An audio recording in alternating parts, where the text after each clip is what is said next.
Hello friends, પ્રસિદ્ધ એજ્યુકેટરમાં આપનું હાર્દિક સ્વાગત છે. આજે આપણે માહિતી મેળવીશું શિક્ષણના સ્તર વિશે, જેને ઇંગ્લિશમાં ટીચિંગ લેવલ કહેવામાં આવે છે. તેના મુખ્ય 3 પ્રકાર છે. ટીચિંગ લેવલ કેટલા છે? મુખ્ય રૂપે 3 છે. ક્યાં? મેમરી લેવલ, જેને ગુજરાતીમાં સ્મૃતિ સ્તર કહેવામાં આવે છે. અન્ડરસ્ટેન્ડિંગ લેવલ, ગુજરાતીમાં અવબોધ સ્તર અથવા તો સમજ સ્તર તરીકે તેને ઓળખવામાં આવે છે. રિફ્લેક્ટિવ લેવલ, જેને ચિંતનશીલ સ્તર તરીકે ઓળખવામાં આવે છે. હવે આ જે સ્તર છે અલગ અલગ, એ કોણે પ્રતિપાદિત કર્યા એના નામ પણ તમને વારંવાર પૂછાતા હોય છે, તો એ યાદ રાખવા પડશે. જીસેટ અને નેટની એક્ઝામમાં વારંવાર ટીચિંગ લેવલ સાથે સંકળાયેલા જે મહત્વપૂર્ણ નામ છે એ પૂછાતા હોય છે. તો સ્મૃતિ સ્તર આપનાર છે હાર્બર્ટ, સમજ સ્તર આપનાર છે મોરિસન અને ચિંતનશીલ સ્તર આપનાર છે હન્ટ. તો અહીં જોડકા પૂછાય. એક બાજુ એ મૂકેલું હોય લેવલ કે memory level, understanding level, reflective level, અને બીજી બાજુ મૂકેલું હોય પ્રતિપાદિત કોણે કરેલું એ હર્બર્ટ, મોરિસન, હન્ટ, અને જોડકા જોડવાના હોય છે. તો આ નામ તમારે ખાસ યાદ રાખવાના છે. હવે મોડેલ ઓફ ટીચિંગની વાત કરીએ તો હર્બર્ટિયન મોડેલ એટલે એ કોની વાત કરીશું? મેમરી લેવલની. મોરિસન મોડેલ તો કોની વાત કરીશું? અન્ડરસ્ટેન્ડિંગ લેવલની.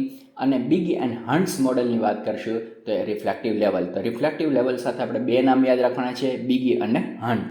ઓકે, હવે વાત કરીએ હર્બર્ટિયન મોડેલની.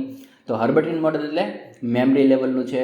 તો Herbartian model of memory level of teaching, એના જે સ્ટેપ છે એ તમારે ક્રમબદ્ધ જ યાદ રાખવાના છે. તો એના 6 સ્ટેપ છે એ તમારે યાદ રાખવાના છે વ્યવસ્થિત રીતે, ભૂલાવા જોઈએ નહીં. તો પહેલું શું કરવાનું છે? કોઈ પણ આપણે અધ્યયન કરવાનું હોય તો એની તૈયારી કરવાની, તો પ્રિપરેશન કરવાની છે.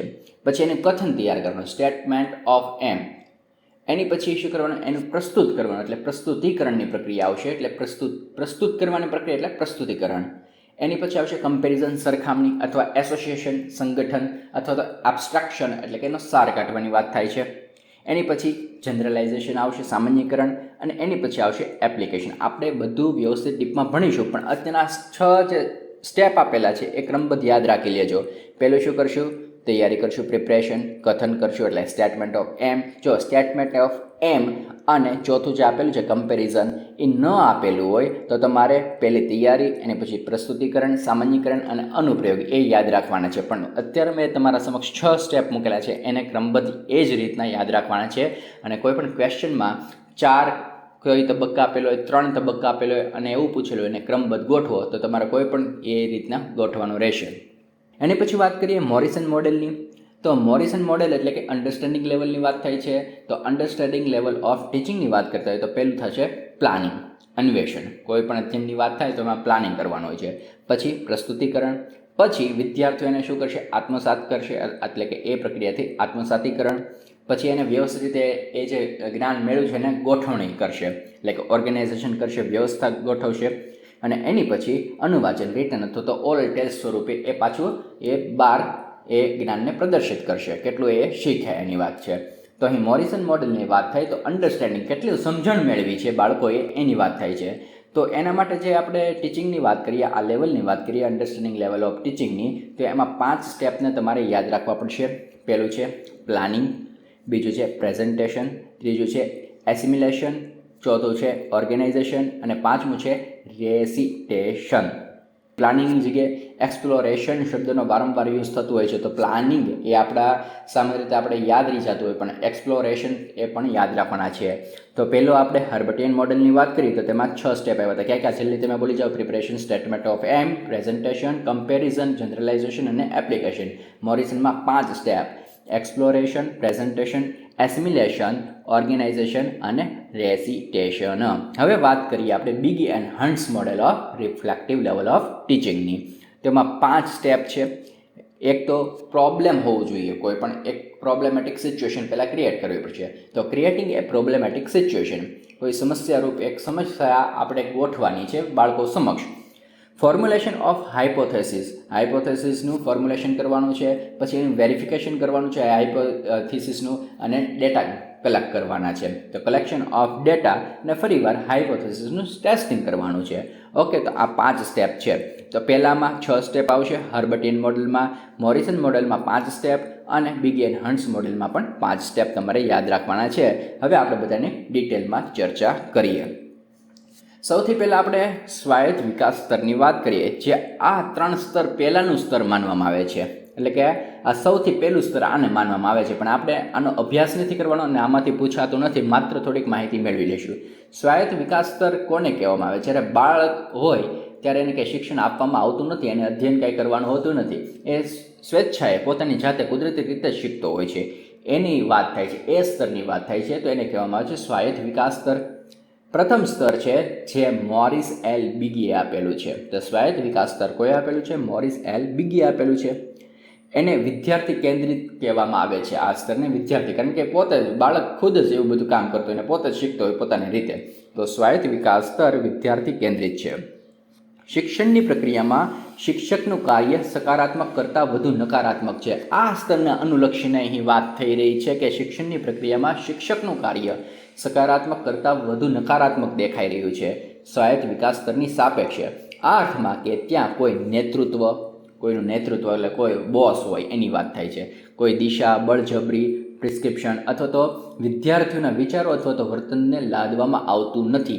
એ દૃષ્ટિએ શિક્ષકનું કાર્યને કેવું કરવામાં આવ્યું છે? અહીંયા નકારાત્મક ગણવામાં આવેલું છે. તો બાળકોએ એના ઉપર કોઈ પણ કંઈ ફોર્સફુલી કોઈ કરાવતું ન હોય, એની જાતે જ પોતે પોતાની રીતે શીખતું હશે. એટલે કે બૌદ્ધિક વિકાસ એવી વસ્તુ છે જે કુદરતી રીતે થાય છે. બૌદ્ધિક વિકાસ એમાં કુદરતી રીતે થતો હોય. તો આનો સ્પષ્ટ અર્થ એ છે કે કોઈ પણ પ્રકારના ઔપચારિક શિક્ષણની અહીં જરૂર પડતી નથી. કયા સ્તરમાં? સ્વાયત્ત વિકાસ સ્તરમાં. તો બૌદ્ધિક વિકાસ એવી વસ્તુ છે જે કુદરતી રીતે થાય છે. આ વિધાન કયા સ્તરને લાગુ પડે છે? તો તે લાગુ પડે છે સ્વાયત્ત વિકાસ સ્તરને. આ ટૂંકમાં આપણે વાત કરી સ્વાયત્ત વિકાસ સ્તરની. હવે વાત કરીએ સૌથી પહેલા સ્તર મેમરી લેવલની, જે આપેલું છે હર્બર્ટે. સ્મૃતિ. તો સ્મૃતિ સ્તર એ આધાર છે. સ્મૃતિ સ્તર છે એ શું છે? આધાર છે. જો આ શબ્દને ભારથી સમજો. પહેલું તમે હવે બાલ્ય અવસ્થામાંથી હવે પહેલા ધોરણમાં, બીજા ધોરણમાં, ત્રીજા ધોરણમાં આવો છો, તો હવે તમે પહેલાં શું કરશો?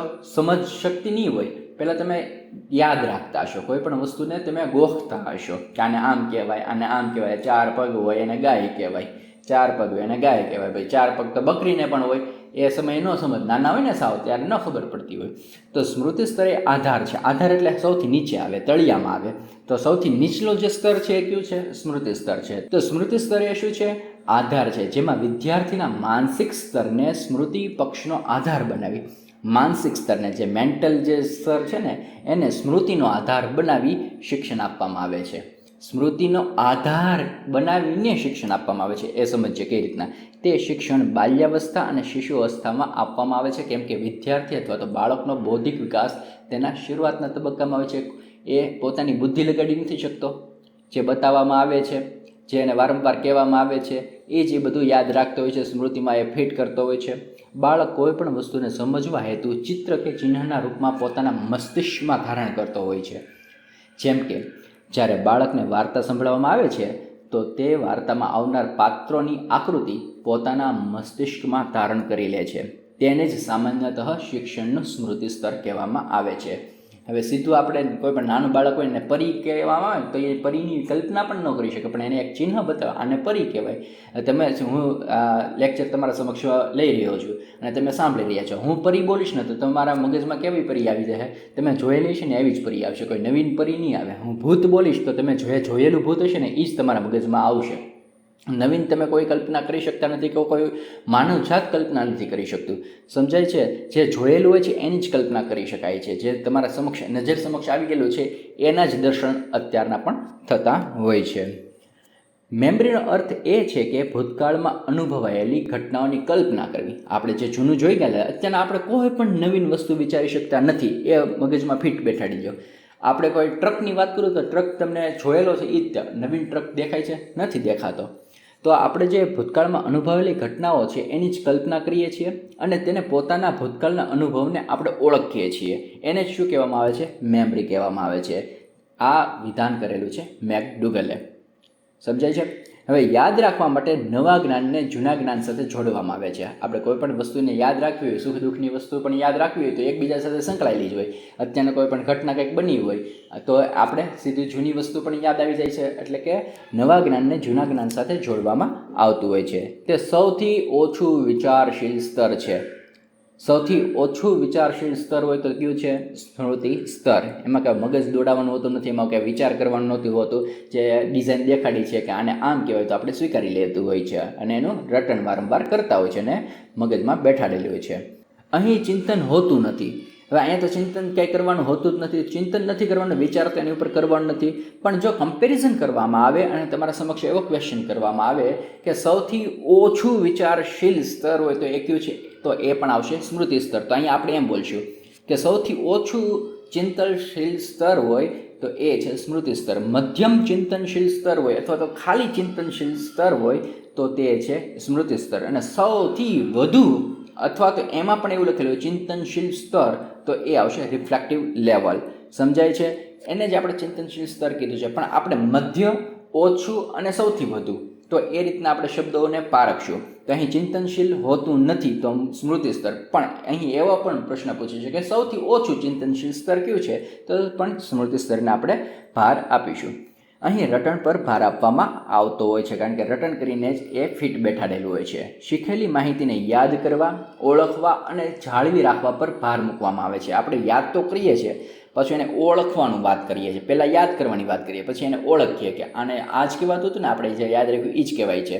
પછી એને આપણે ટકાવી રાખીએ છીએ, લાંબો સમય ટકાવી રાખવાની મહેનત કરતા હોઈએ છીએ. જ્યારે આપણે આ બધી વસ્તુ કેવી છે, જ્યારે એક્ઝામ દેવા જઈએ ને એના આગલા દિવસે આપણે યાદ કરતા હોય ને તો આપણે શું કરીએ કે ઘડીકમાં યાદ કરી નાખીને પેપર લખતા હોય ને ત્યાં સીધું બધું કાઢી નાખીએ પેપરમાં જ. પછી પેપર પૂરું થાય એટલે પાછું ખંખેરીને હાલતા. એવી વાત છે અહીંયા સ્મૃતિ સ્તરની. હવે સ્મૃતિ સ્તરની અવસ્થાઓ વિશે વાત કરીએ તો 4 અવસ્થા છે. લર્નિંગ એટલે કે અધિગમ, રિટેન્શન એટલે ધારણ કરવું, રિકોલ એટલે પુનઃસ્મરણની વાત છે, અને રિકોગ્નિશન એટલે કે ઓળખાણની વાત થાય છે. સૌથી પહેલાં વાત કરીએ અધિગમની, તો સ્મૃતિ સ્થિર રહે એના માટે અધિગમ ખૂબ જ મહત્ત્વપૂર્ણ છે. કોઈ વ્યક્તિની સ્મૃતિને ત્યારે જ સ્થાયી કરી શકાય જ્યારે તેમણે તે પ્રકરણ સંબંધિત અથવા તે બાબત સંબંધિત કોઈ પણ વસ્તુ એને સંકળાયેલી હોય એ બાબતે. એટલે માનો કે આપણે કોઈ પણ ટૉપિક યાદ કરતા હોય તો એ ટૉપિક સાથે તો કંઈક કન્વર્ઝેશન કરવું જ પડશે. માનો કે ભલે તમે વાંચતા હોય પણ વાંચવું તો પડશે. હવે વાંચ્યા વગર જ તમે એની કલ્પના કરો તો એ વસ્તુ આખી ખોટી છે. તો અહીં અધિગમની વસ્તુ એવી છે કે કાંઈક તો એની સાથે કનેક્ટિવિટી હોવી જરૂરી છે. અધિગમ તો હોવો જરૂરી છે. એની પછી વાત આવે રિટેન્શનની, ધારણ કરવાની. કોઈ પણ પ્રકરણ સંબંધિત બાબતને પોતાના મગજમાં રાખવું ત્યારે ધારણ કરવું કહેવાય. થોડીક વાર ધારણ કરવું એટલે કે કોઈ પણનો વેશ ધારણ કરવો, તો કપડાં તો થોડી વાર એનો વેશ થોડી વાર ધારણ કર્યો હોય તો જ એમ કહેવાય ને કે ધારણ કર્યો. પછી અડાડીને મૂકી દો તો એને ધારણ કર્યું ન કહેવાય. તો ધારણ કરવું એટલે ટકાવી રાખવું.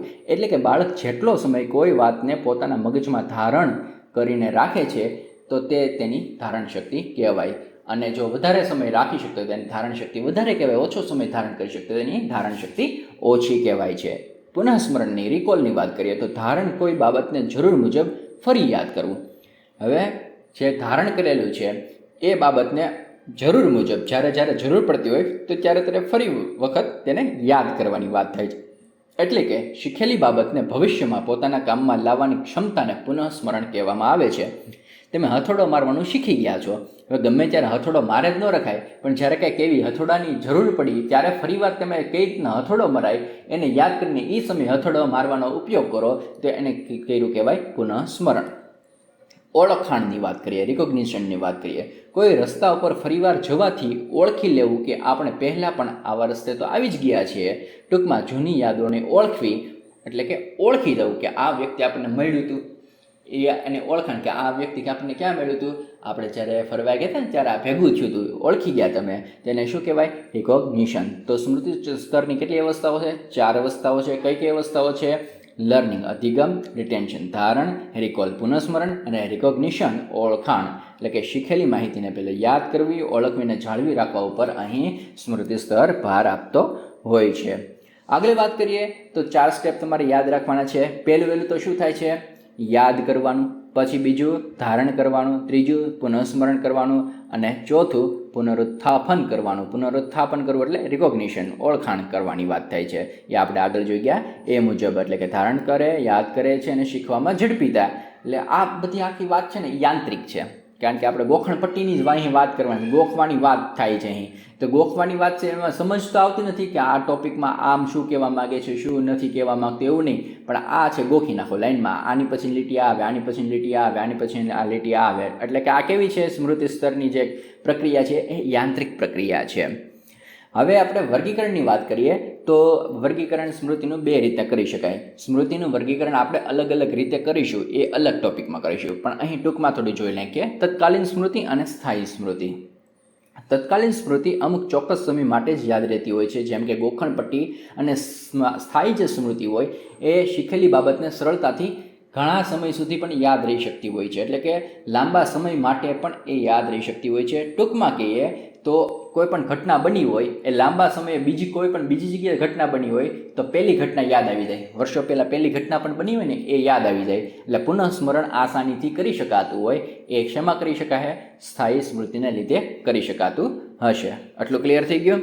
હવે મુખ્ય છે વાત છે અને વારંવાર પૂછાતું હોય છે એ છે શિક્ષણના સ્તર, જે હર્બર્ટે આપેલા એ. અહીં તમારા સમક્ષ મેં મૂકેલા છે. પહેલાં આપણે જોઈએ એ જ તે કે તૈયારી, પ્રસ્તુતિકરણ, સરખામણી, સામાન્યીકરણો, ઉપયોગ એટલે કે અનુપ્રયોગો અને સારાંશ અથવા તો સંક્ષિપ્ત. હવે અહીં જેટલા સ્ટેપ આપેલા છે ને એ ઉમેરાયેલા સ્ટેપ છે. ખરેખર હર્બર્ટે કેટલા સ્ટેપ આપેલા? 4 સ્ટેપ આપેલા છે. શિક્ષણના સ્તર કેટલા આપેલા છે? 4 આપેલા. પહેલી છે સંકલ્પના, બીજું છે સંબંધ, ત્રીજું છે વ્યવસ્થિત એટલે ક્રમબદ્ધ કરવાની વાત છે, અને ચોથું છે અનુપ્રયોગ અથવા તો પ્રયોગ. સમજાય છે? પણ હર્બર્ટ સ્પેન્સર, હેરલાઇન, ચિલર એવા નામના જે 3 જે શિષ્યો હતા એના, હર્બર્ટ સ્પેન્સર, હેરલાઇન અને ચિલર, એના 3 શિષ્યો હતા. કોના? હર્બર્ટના. તો એ પાછા નવા સ્તર ઉમેરેલા છે. એ નવા સ્તર ઉમેરાઈને આ શિક્ષણના સ્તર બને છે. હવે પંચપદીની વાત થાય છે તો અહીં તમારા સમક્ષ મૂકેલા છે 6. બરોબર છે? અહીં તમારા સમક્ષ કેટલા મૂકેલા છે? 6 મૂકેલા છે. પણ પંચપદીની આપણે તો વાત વારંવાર કરી ગયા છે.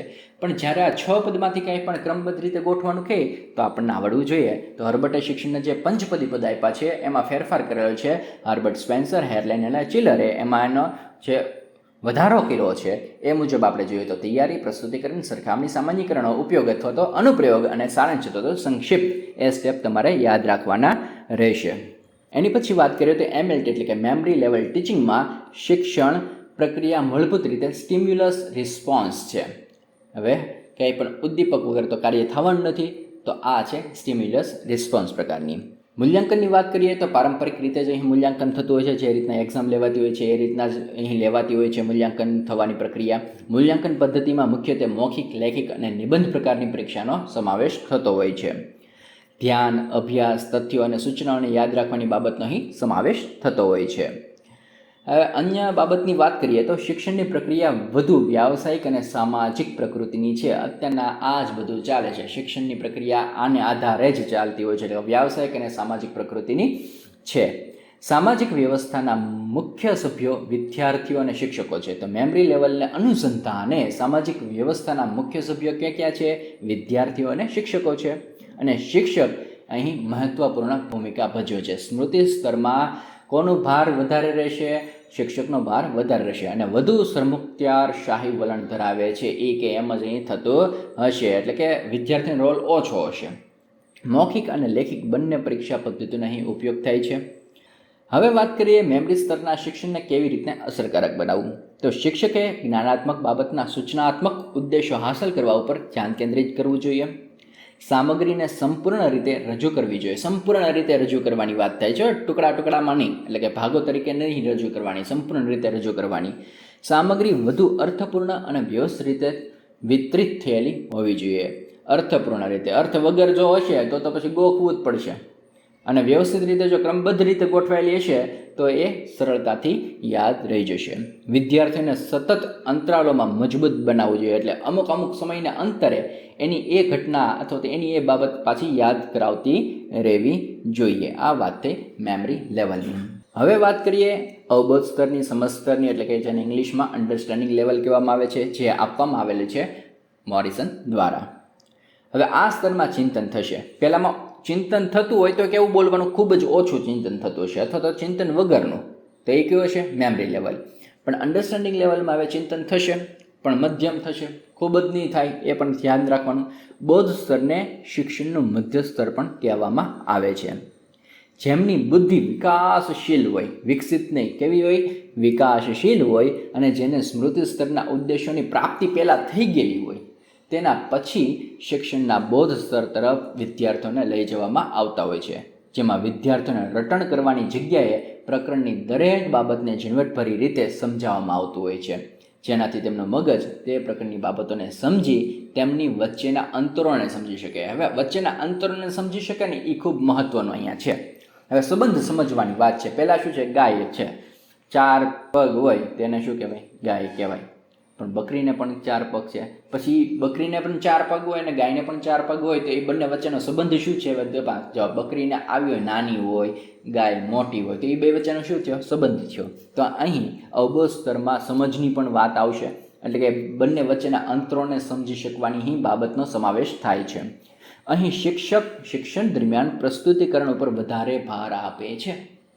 પ્રસ્તુતિકરણ ઉપર મેક્સિમમ ફોકસ કોની પર કરે છે? પ્રસ્તુતિકરણ ઉપર કરે છે.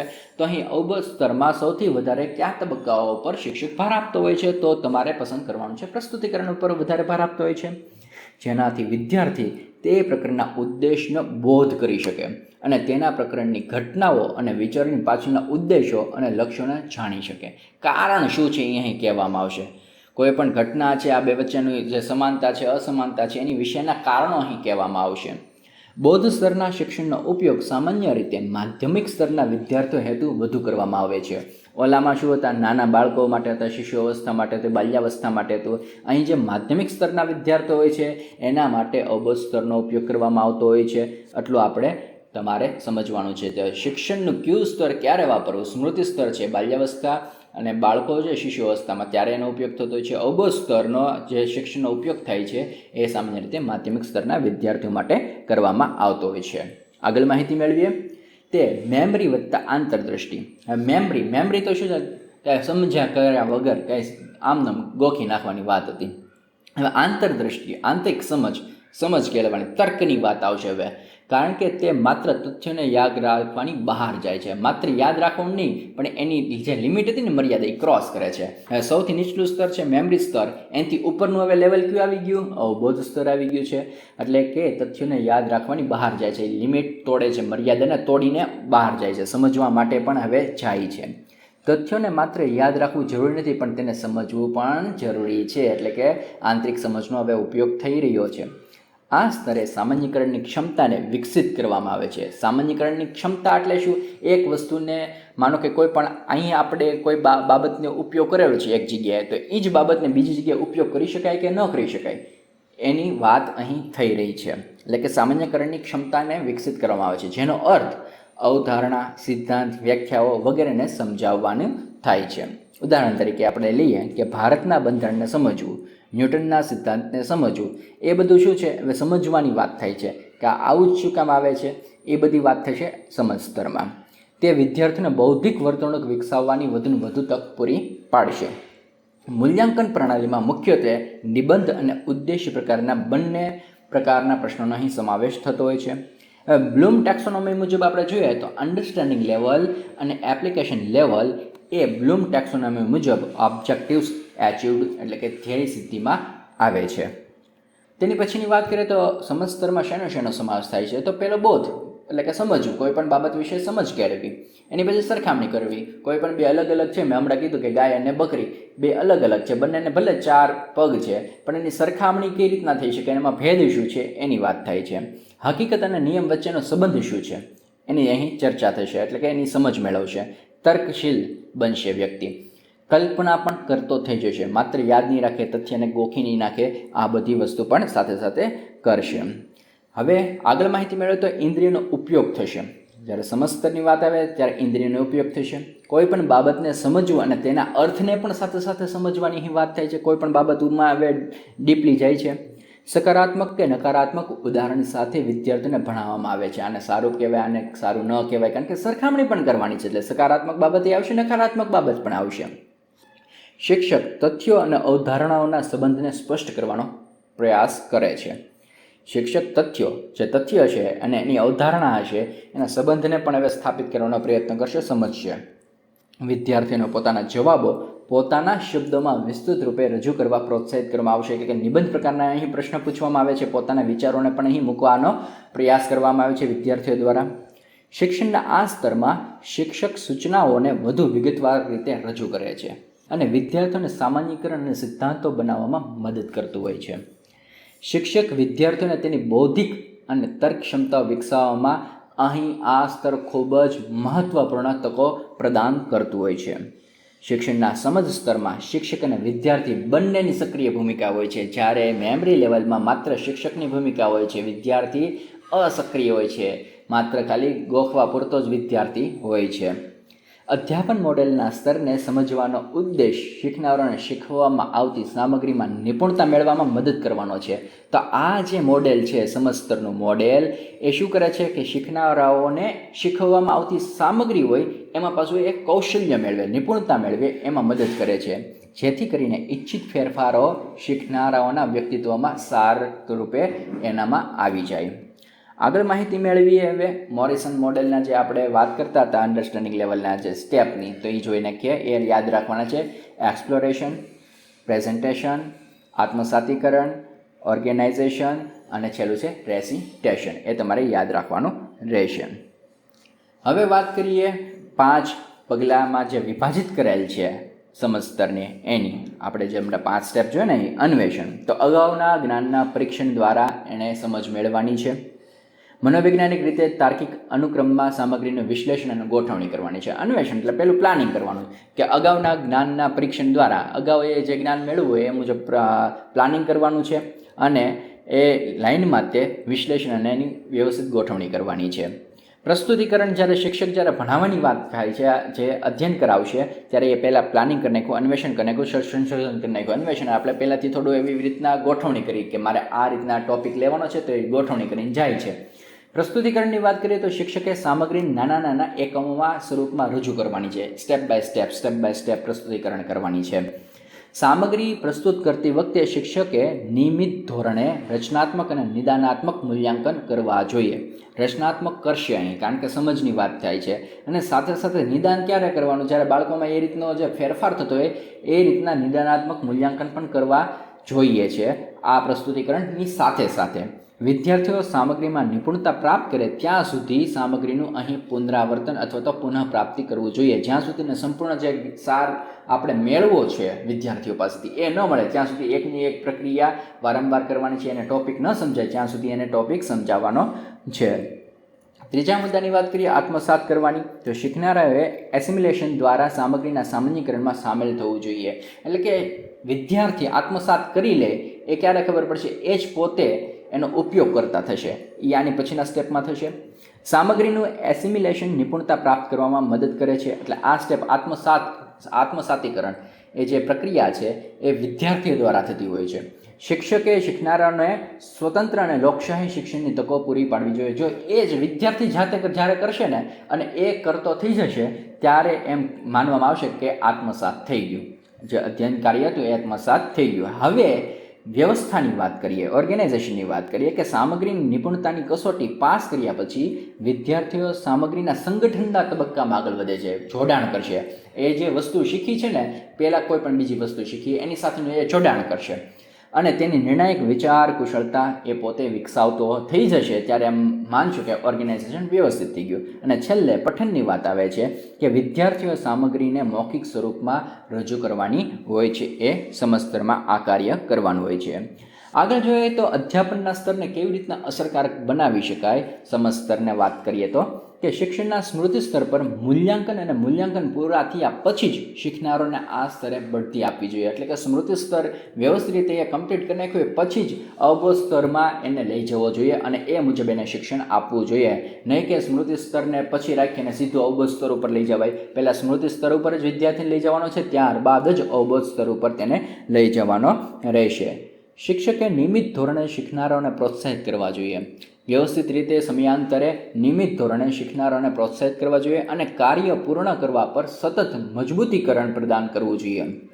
કાર્ય પૂરું થઈ જાય એટલે એના કાર્યને વધારે મજબૂત કરતું રહેવું જોઈએ અને વિદ્યાર્થીના આકાંક્ષા સ્તરને વધારવામાં પણ એને મદદ કરવી જોઈએ શિક્ષકોએ.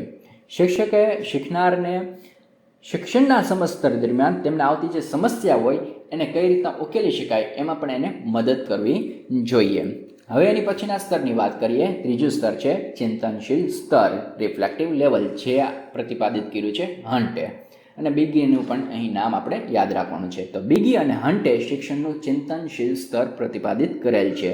અને સૌથી ઉચ્ચ વિચારશીલ સ્તર હોય તો તે છે ચિંતનશીલ સ્તર. સૌથી ઓછું ચિંતનશીલ સ્તર હોય તો તે છે મેમરી લેવલ. મધ્યમ ચિંતનશીલ સ્તર હોય તો એ છે કયું લેવલ છે? યાદ કરો, બીજું લેવલ કયું? Understanding level. અને ત્રીજું આવે તો રિફ્લેક્ટિવ લેવલ. આ સ્તર એ શિક્ષણનું અંતિમ સ્તર છે. તેમાં મુખ્યત્વે તેવા વિદ્યાર્થીઓનો સમાવેશ કરવામાં આવે છે જેનો સ્મૃતિ સ્તર અને બૌદ્ધિક સ્તર બંનેનો વિકાસ થઈ ગયો હોય. પછી ત્રીજું સ્તર આવશે તો સૌથી ઉચ્ચ ચોટી ઉપર આવશે. ડુંગરો હોય ને, ડુંગરો આપણે ત્રિકોણ યાદ રાખવાનો છે. તો સૌથી ઉપરનો જે ડુંગરો છે એમાં ચોટી ઉપર કોણ આવશે? ચિંતનશીલ સ્તર આવશે. બંનેના સ્તરનો વિકાસ થઈ ગયો, બંને સ્ટેપ પાસ થઈ ગયા, પછી જ ઉપર ચડશે ને, એટલે કે ચિંતનશીલ સ્તર સૌથી ઉપરનું સ્તર છે. ચિંતન સ્તરનું શિક્ષણ વિદ્યાર્થીઓને ચિંતન કરવામાં તેની સહાયતા કરતું હોય છે. વિદ્યાર્થીઓને તે એવી અપેક્ષા અથવા તો ક્ષમતા પ્રદાન કરે છે કે જેની વિદ્યાર્થી પ્રકરણની સકારાત્મક અને નકારાત્મક બાબતોને સમજી શકે. કોઈ પણ પ્રકારની એ સારી બાબત કઈ છે અને નરસી બાબત કઈ છે એનો નિર્ણય ખુદ લઈ શકે છે. અને પ્રકરણમાં જો કોઈ નવા પાત્રો અને નવા વિચારોનો સમાવેશ કરવામાં આવે તો પ્રકરણના ઉદ્દેશોને કઈ રીતે પરિવર્તિત પણ કરી શકાય એ પણ એ સમજી શકે છે.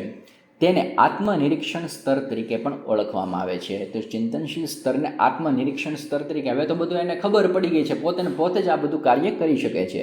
આ સ્તર શિક્ષણના સમાજ સ્તરની તુલનામાં વધુ વ્યક્તિલક્ષી અને ચિંતનશીલ હોય છે. હવે વ્યક્તિલક્ષી અને ચિંતનશીલ એટલે બધા પોતપોતાની રીતે, હવે ફિલોસોફર એક ટાઈપ કેમ હોય, બધા ફિલોસોફરમાં શું હોય? પોતપોતાની વિચારસરણી હોય છે. એ ટાઈપની અહીં વાત થઈ રહી છે. પોતપોતાના વિચાર હવે મુક્તા થઈ જશે. એની પછી આગળ વધીએ તો ચિંતનશીલ સ્તર શબ્દ શિક્ષકની સાથે સાથે વિદ્યાર્થી પાસેથી ઉચ્ચતમ સ્તરની વિચારશીલતાનો સૂચક છે. એટલે કે હવે શિક્ષક તો ચિંતનશીલ હતો, હોશિયાર હતો, હવે તો વિદ્યાર્થી પણ ખૂબ હોશિયાર બની ગયા, એ લેવલ ઉપર આવી ગયા છે આ સ્તરમાં. સંજ્ઞાનાત્મક અને આલોચનાત્મકના વિચારને પ્રોત્સાહિત કરવામાં આવે છે. હવે કોઈ પણ સીધું સ્વીકારી લેવાનું નહીં, હવે ના પાડતા પણ શીખશે. તર્ક તો કરતા જ છે. બૌદ્ધ સ્તરમાં એ તો અબૌદ્ધ સ્તરમાં તર્ક કરતાં શીખી ગયા. હવે તો અહીંયા એ ના પાડતા પણ શીખીને, આમ ન હોય આમ જ હોય. હવે સંજ્ઞાનાત્મક અને આલોચનાત્મક વિચારને પણ પ્રોત્સાહિત અહીં કરવામાં આવતા હોય છે. શિક્ષણ સમસ્યા સમાધાન અને ચર્ચાઓના માધ્યમથી કરવામાં આવે છે. ડિબેટ કરવામાં આવે છે, તર્ક લગાડવામાં આવે છે કે આ બરોબર છે, આ નથી બરોબર, આમ જ હોવું જોઈએ, એના તર્ક મૂકવામાં આવશે. કારણ કે બંને પોતપોતાની સમજ ધરાવતો હોય સામે પક્ષે, તો એ તર્ક બાબત કોઈ પણ હોય તો ડિબેટની માધ્યમથી પણ, એટલે ડિબેટ એટલે નેગેટિવ વર્ડ્સથી જ ન હોય, ચર્ચા એટલે કે વાતો કરીને પણ એનો નિકાલ લાવવાનો પ્રયત્ન કરશે. MLT એટલે મેમરી લેવલ ઓફ ટીચિંગ અને ULT understanding level of teaching બંનેનો સમાવેશ થયેલો હોય છે. હવે અહીંયા રિફ્લેક્ટિવ લેવલ, મને કે અન્ડરસ્ટેન્ડિંગ લેવલ હોય તો એમાં શેનો મેમરી લેવલનો તો સમાવેશ થઈ ગયેલો જ હોય, તો રિફ્લેક્ટિવ લેવલમાં એ બંનેનો પણ સમાવેશ તો થયેલો જ હોય. તો અહીં રિફ્લેક્ટિવ લેવલ એટલે ત્રણેય સ્તર ભેગા થઈ ગયા એમ જ માની લો. સમસ્યા કેન્દ્રિત શિક્ષણ છે. સમસ્યા તો હોય એને આધારે જ હવે અહીં બધી ચર્ચા થતી હોય છે. વિદ્યાર્થી પ્રાથમિક સ્થાન ધરાવે છે અને શિક્ષક ગૌણ સ્થાન ધરાવે છે. પહેલામાં શિક્ષક મેન સ્થાન ધરાવતો, બીજામાં બંને મેન સ્થાન ધરાવતા, અને ત્રીજામાં વિદ્યાર્થી મેન સ્થાન ધરાવે છે અને શિક્ષક ગૌણ બની જાય છે. મૂલ્યાંકન માટે મોટે ભાગે નિબંધ પ્રકારની કસોટીનો જ ઉપયોગ થતો હોય છે. વલણ, માન્યતા, સહભાગિતાનું પણ અહીં મૂલ્યાંકન થતું હોય છે. આગળ માહિતી મેળવીએ તો તાર્કિક કલ્પનાશીલ સૌથી વધુ વિચારશીલ સ્તર હોય તો કયું છે? આ છે. એમાં સમસ્યા સમાધાનની વાતો થતી હોય, મૌલિક ચિંતન થતું હોય છે. મૌલિક ચિંતન ક્યારે થતું હોય? જ્યારે હવે પોતાના પણ વિચારો હવે બહાર નીકળવા માંડ્યા હોય ત્યારે જ મૌલિક ચિંતન થતું હોય. કોઈ પણ ક્રિટિકલ થિંકિંગ હોય એ પણ અહીં હવે થતી હશે. આગળ વાત કરીએ ચિંતન સ્તરની વિશેષતાઓની, તો ચિંતન સ્તર વિદ્યાર્થીઓમાં સમસ્યા સમાધાનની પ્રવૃત્તિનો વિકાસ કરતો થાય છે, જેનાથી તે ભવિષ્યમાં આવનારી સમસ્યાનું સમાધાન કરવા પણ તૈયાર થઈ શકે. કોઈ પણ વિદ્યાર્થી આ સ્તર ઉપર હવે શું થાય, કોઈ પણ સમસ્યા આવી હોય તેનું નિરાકરણ કઈ રીતના કરી શકાય એ હવે એક વિકાસ થઈ ગયો હોય છે એના મગજમાં કે આવી રીતના આનું નિરાકરણ લાવી શકાય. તે વિદ્યાર્થીઓને સમજવામાં મદદ કરે છે કે શું સાચું છે અને શું ખોટું છે. ચિંતન શક્તિનો વિકાસ કરી સર્જનાત્મકતાનો તત્વનો પણ અહીં વિકાસ થાય છે. શિક્ષણનું આ સ્તર શિક્ષણ અધ્યયન વાતાવરણ પૂર્ણ કરે છે. આગળ માહિતી મેળવીએ તો શિક્ષણનું આ સ્તર શિક્ષણ અધ્યયન વાતાવરણ પૂરું પાડે છે, જે પ્રકૃતિમાં વધુ જટિલ, ખુલ્લું અને પ્રાયોગિક છે. તો અહીંયા તો કેવું છે, કોમ્પ્લેક્સ જ છે બધું. ક્રિટિકલ થિંકિંગની વાત થાય છે એટલે વધુ જટિલ છે. ખુલ્લું એટલે કે ગમે ત્યાં છે. આપણે ઓલામાં તો કેવું ફિક્સ હતું, તો આની મર્યાદા હવે છે જ નહીં, મર્યાદા બધી તૂટી ગઈ. અને પ્રાયોગિક છે, પ્રેક્ટિકલ નોલેજ ઉપર આખો આધારિત છે. તે શિક્ષણ પદ્ધતિનું સૌથી અદ્યતન એટલે કે મોડર્ન સ્તર છે, જે વધુ ચર્ચાઓ અને વિચારોની વહેંચણીને પ્રોત્સાહિત કરે છે અને સર્જનાત્મક અને મૂળ વિચારોને પણ પ્રોત્સાહન આપતું હોય છે. 3 મુખ્ય ઉદ્દેશોની વાત કરીએ તો શીખનારાઓની સમસ્યા હલ કરવાની ક્ષમતા વિકસાવવી. આ સ્તરનો ઉદ્દેશ શું છે? તો શીખનાર હોય એની સમસ્યા હલ કરવાની જે ક્ષમતા હોય એને વધારવી, વિકસાવવી. શીખનારાઓની રચનાત્મક અને નિર્ણયાત્મક વિચાર કુશળતાને વિકસાવવી. શીખનારાઓની મૂળ અને અમૂલ્ય વિચાર શક્તિનો પણ વિકાસ કરવો એ મુખ્ય 3 ઉદ્દેશ છે. વાત કરીએ શિક્ષકના કાર્યનું તો શિક્ષકે વિદ્યાર્થીઓ તેના મૂળ દૃષ્ટિકોણ અને માન્યતાઓ રજૂ કરવામાં અને વ્યક્ત કરવામાં મદદ કરવી જોઈએ. કારણ કે શિક્ષક હવે અહીં મદદ જ કરશે, એનો મેઇન રોલ નથી, ગૌણ રોલ છે. વિદ્યાર્થીઓને તેની સર્જનાત્મકતા અને નિર્ણાયક વિચારની કુશળતા વિકસાવવા માટે ખુલ્લું અને સહભાગી વાતાવરણ પ્રસ્તુત કરવું જોઈએ.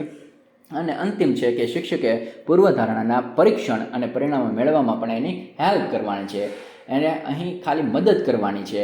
શિક્ષકે સંપૂર્ણ કાર્ય નથી કરવાનું, પણ જ્યાં જ્યાં અટવાતો હોય એને જે વાતાવરણ પૂરું પાડવાનું હોય એમાં એને હેલ્પ કરવાની છે. તો આ થયા 3 લેવલની વાત. અને આ 3 લેવલ તમારા સમક્ષ મૂકેલા છે, એ તમારે આ જે ત્રિકોણ છે એ યાદ રાખવાનો રહેશે. Okay friends, thank you.